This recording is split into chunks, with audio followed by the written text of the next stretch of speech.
Bismillahirrahmanirrahim. Assalamualaikum warahmatullahi wabarakatuh.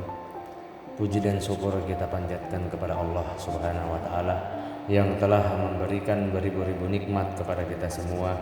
Tidak lupa salawat dan salam tercurahkan kepada Nabi Muhammad sallallahu alaihi wasallam, keluarganya beserta sahabat-sahabat. Semoga kita semua mendapatkan syafaatnya dan mendapat petunjuk hingga hari kiamat nanti. Amin ya rabbal alamin. Di kesempatan yang mulia ini, saya akan menceritakan atau membahas sebuah kisah di mana kisah Siti Aminah saat mengandung Nabi Muhammad. Siti Aminah, ibunda Nabi Muhammad sallallahu alaihi wasallam, mengalami sejumlah peristiwa yang tak biasa saat mengandung putranya.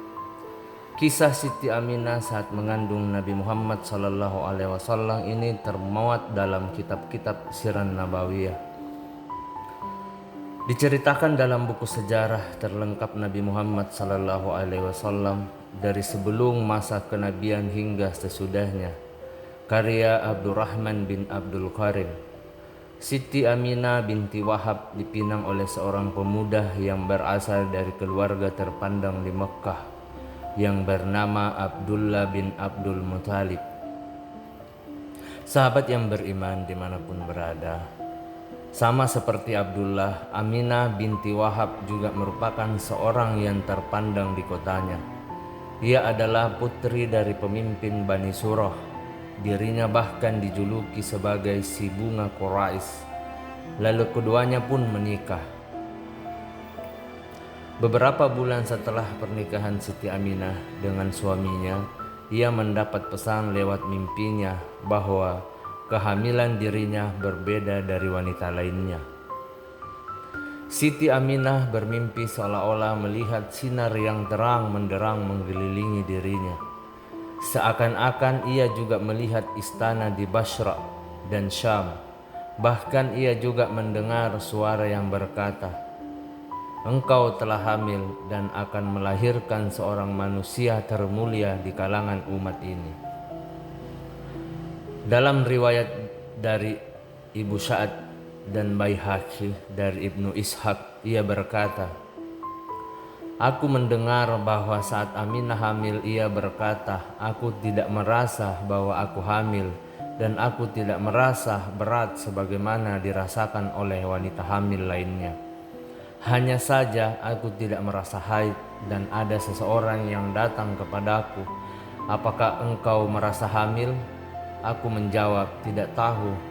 Kemudian orang itu berkata, 'Sesungguhnya engkau telah mengandung seorang pemuka dan nabi dari umat ini, dan hal itu pada hari Senin, dan tandanya ia akan keluar bersama cahaya yang memenuhi istana Basra di negeri Syam.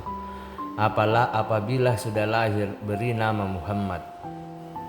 Aminah berkata, 'Itulah yang membuatku yakin kalau aku telah hamil. Kemudian aku tidak menghiraukannya lagi hingga saat masa melahirkan dekat. Ia datang lagi dan mengatakan kata-kata yang pernah aku utarakan. Aku memohon perlindungan untuknya kepada Zat yang Maha Esa dan kejelekan orang yang dengki.'" Kisah Siti Aminah saat mengandung Nabi Muhammad sallallahu alaihi wasallam tidak berhenti sampai di situ. Dalam sebuah riwayat disebutkan bahwa setiap bulan usia kandungannya, beberapa orang nabi datang menyambangi beliau melalui mimpi dan menyampaikan salam serta kegembiraan atas anugerah Allah Subhanahu wa taala dan kehadiran Nabi Agung penyelamat manusia. Pada usia kandungannya yang ketiga, Siti Aminah didatangi oleh Nabi Idris alaihissalam yang memberi kabar gembira. "Sungguh beruntung engkau wahai Aminah, berbahagialah engkau telah mengandung Nabi Agung yang kelak menjadi pemimpin yang sangat agung." Sahabat umat dimanapun berada, pada usia kandungan yang keempat, Siti Aminah didatangi oleh Nabi Nuh alaihissalam seraya memberikan kabar, "Sesungguhnya beruntung engkau wahai Aminah, berbahagialah karena engkau sudah mengandung Nabi Agung yang kelak dianugerahi Allah Subhanahu wa taala pertolongan dan kemenangan besar." Begitupun seterusnya hingga usia kandungan Siti Aminah berusia 9 bulan. Secara urut pada usia kandungan 5 bulan Nabi Hud alaihissalam datang pada Aminah. Lalu bulan berikutnya Nabi Ibrahim alaihissalam, lalu Nabi Ismail alaihissalam, lalu Nabi Musa alaihissalam, dan bulan ke-9 ia didatangi oleh Nabi Isa alaihissalam. Bahkan hingga saat waktunya Nabi Muhammad SAW lahir, Siti Aminah tidak pernah merasakan letih maupun kepayahan. Malam yang membahagiakan datang. Akhirnya pada hari Senin malam menjelang dini hari 12 Rabiul Awal tahun Gajah, Siti Aminah melahirkan anaknya.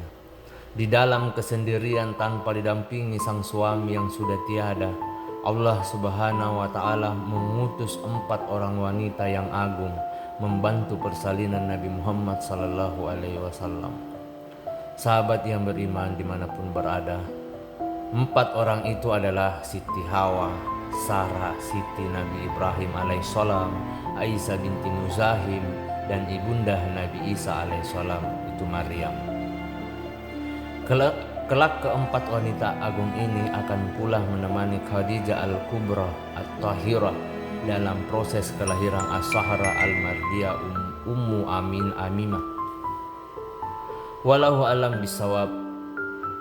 Sekian tentang kisah Siti Aminah. Semoga apa yang saya sampaikan bisa bernilai positif atau bermanfaat bagi saudara-saudaraku yang mendengarkannya. Saya akhiri, wabillahi taufiq wal hidayah. Wassalamualaikum warahmatullahi wabarakatuh.